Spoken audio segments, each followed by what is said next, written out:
Last time we talked about the top 5 best characters in RWBY, and now it's time to talk about them. I normally say don't speak their names lest they apparate and slit your throat, but the comments were gonna kill me for being a fake fan anyways, whatever that means. So might as well continue the countdowns. And no, I do this out of love, because I want the show to improve. And also I screamed like a 5-year-old girl over the Volume 6 trailer. I am super fucking excited. I don't know who this bitch is, but I love her, alright? I adore her. She's queen. And whites with a scarf! Okay, that was irrelevant. Let me fucking have my thing. Now, without further ado, let's roast these bitches.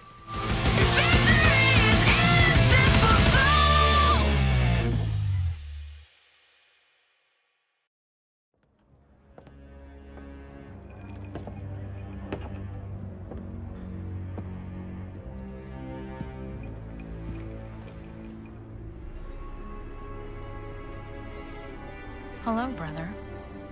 Raven was an incredibly mysterious and intriguing figure during the first 4 volumes. We only heard of her for the first time back in Volume 2, and later presumably met her as she rescued Yang from Neo, and appeared to Yang in the post-credit scene. Of course, that scene got retconned, did not have happened, but it was still cool as fuck. Raven didn't really pop up again during Volume 3, but Crow warned Yang that Raven was not a person you'd ever want to cross. She appeared once more in Volume 4, mentioning the tribe she and Crow belonged to, as well as alluding to the Spring Maiden. It was at this point Raven became a potentially interesting, morally gray character, with us being left unsure as to whether she was friend or foe. And then... we just hit the jackpot.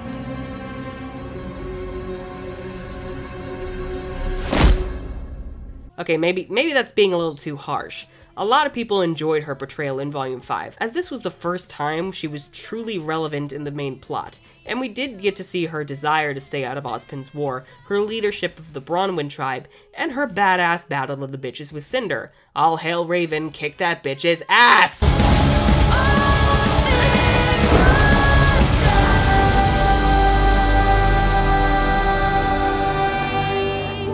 However, Raven's actions came across as those of a petulant child for a long time, and it wasn't until her reveal as the Spring Maiden, having killed her predecessor, who thankfully was never name-dropped by Leo, that things actually kinda made sense. My main issue is that we never really confronted Oz on the shady things the show likes to hint at. The story always seems to hint at him being nefarious without committing to it, meaning Raven's moral grayness is turned into her being just another baddie, which is disappointing to say the least. Really, I don't hate Raven, it's more that I'm saddened with the route that they took, and I'm sincerely hoping they do her justice whenever she returns, because there is no way she's gone for good. Though I would say that this is more due to production problems than anything else, because Miles and Carrie have admitted that they had to cut a lot of stuff with Raven in Volume 5 for time, which actually seems to be the source of a lot of Volume 5's problems. Holy shit. There is a good volume in there. Somewhere. I'll find you. I'm sorry. Yeah. Me too.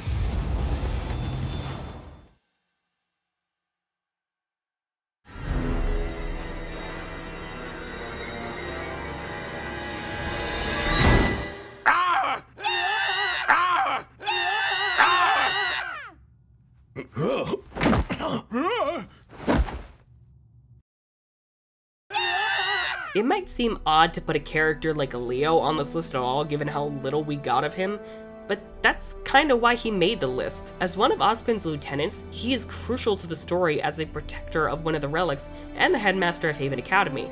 When we got the implication he was in league with Salem's forces at the end of Volume 4, I got really excited to see what Leo had in store. Then in Volume 5, we never really got to learn why Lionheart turned to Salem's side. Yeah, he's the Cowardly Lion, and we hear it was his fear for what Salem could potentially do that drove him to this, since we all know there is no beating Salem. Fuck off! But there just needs to be more to it. For one thing, he's a Faunus, yet he's the headmaster of a kingdom that supposedly had issues with Faunus, and even used them as slave labor before the Great War. It would have been interesting to see if he was just a token diversity effort made to ease these tensions, leading to Mistral being split in how they feel about him. But given Miles and Carrie actually joked about this not being the case in the Volume 5 commentary, Rip that dream. I feel Lionheart was meant to underscore Volume 5's underlying theme of choice, an example of how, as Blizzak says in his Volume 5 review, go watch it if you haven't, it's really good, the people claiming they have no choice are simply making excuses to save themselves and take the easy way out.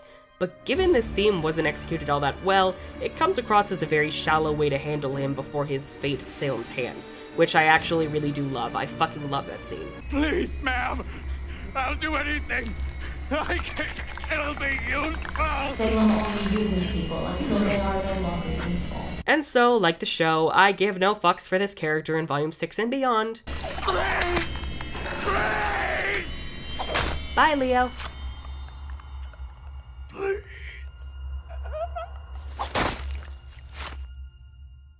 That is mahogany.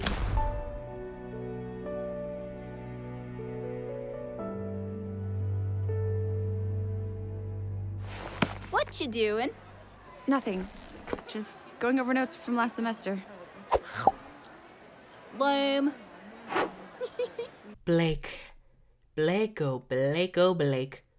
Where do I begin with you? Well, for starts, let me just say one thing.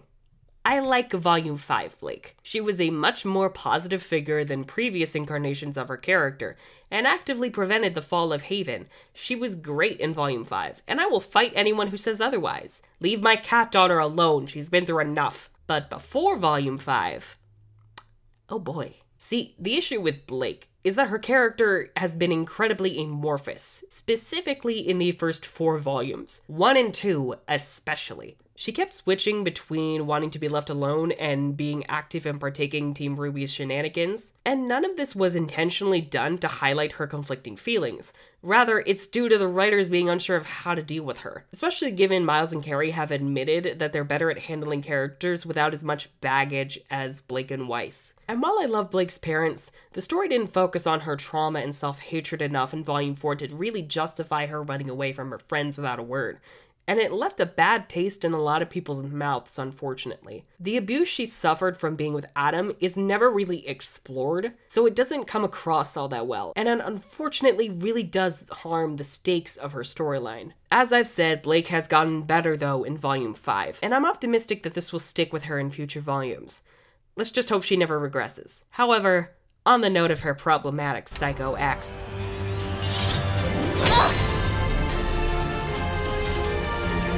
I'm not running. You will. Yeah, Adam sucks. And not just in the he's a terrible person and I want him dead way, but also in the he's terribly written and I laugh at him kind of way. He was perfectly fine in the Black trailer and was genuinely intimidating and threatening in Volume 3, but his moment of promising to destroy everything Blake loved signaled a pivotal change in his character. For the worse, unfortunately. Adam wasn't present at all in Volume 4, save for Yang's nightmare, and this weird-ass shot in the intro. And then when he returns in Volume 5, not only is his new design fucking ridiculous looking, what are you hiding in all these zippers? But he's acting like a petulant child. This would be forgivable, given we were already aware he was a fucking lunatic, but when the Battle of Haven rolls around, oh dear, he and his forces get taken out incredibly easily by Blake's army and the Mistral police.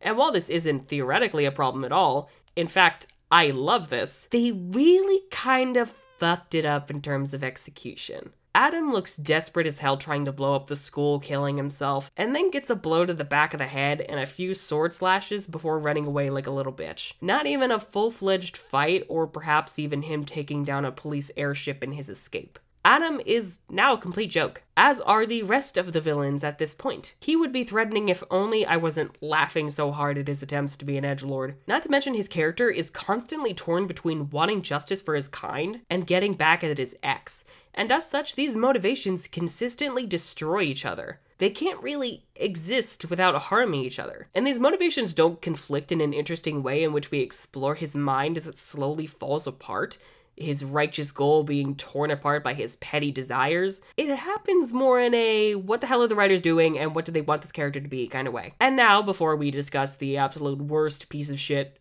from this show, it's time for some dishonorable mentions. It's time I got what I deserved.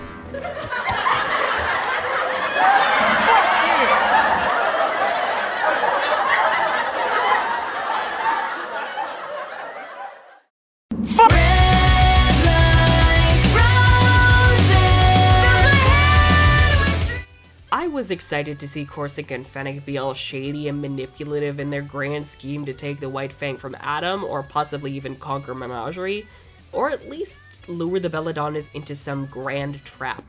But then in Volume 4, they only got, like, one scene, and in Volume 5, they just kind of randomly showed up at the Belladonna house like, sup, y'all gonna die now. The issue with these guys is that all the intrigue that could have been written into their character, that scheming aspect Miles and Carrie wanted the Albanes to be all about, was never really utilized in either volume. And now with Fennec dead and Corsica in prison, that opportunity is long gone. They're not horrible, they're just kind of disappointing. Bit of a waste. Vernal has a similar issue in the fact that she's only meant to be a red herring to distract from Raven being the Spring Maiden. There's nothing really wrong to her character besides that. Some people don't have an issue with that at all, actually, but it is saddening that we didn't get to know much more about her and why she was willing to die for Raven. Also, where did her aura go when Cinder attacked her? Aura is just very confusing, honestly. And while I do love RWBY and adore her quirky antics, she is seriously lacking in character development. She hasn't been given the chance to question herself or grow in any real way.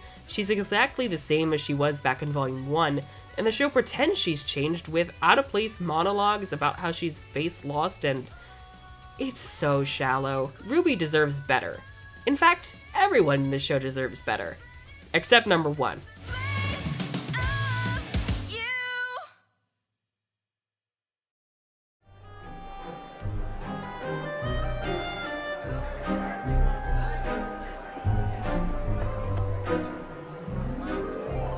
Oh, may I cut in?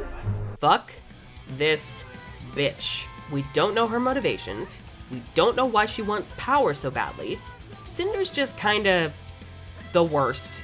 Like the absolute worst. I personally didn't care for her at all till Volume 3 rolled around, where she was actually a threat, and I liked seeing her desperation in trying to regain her strength in Volume 4.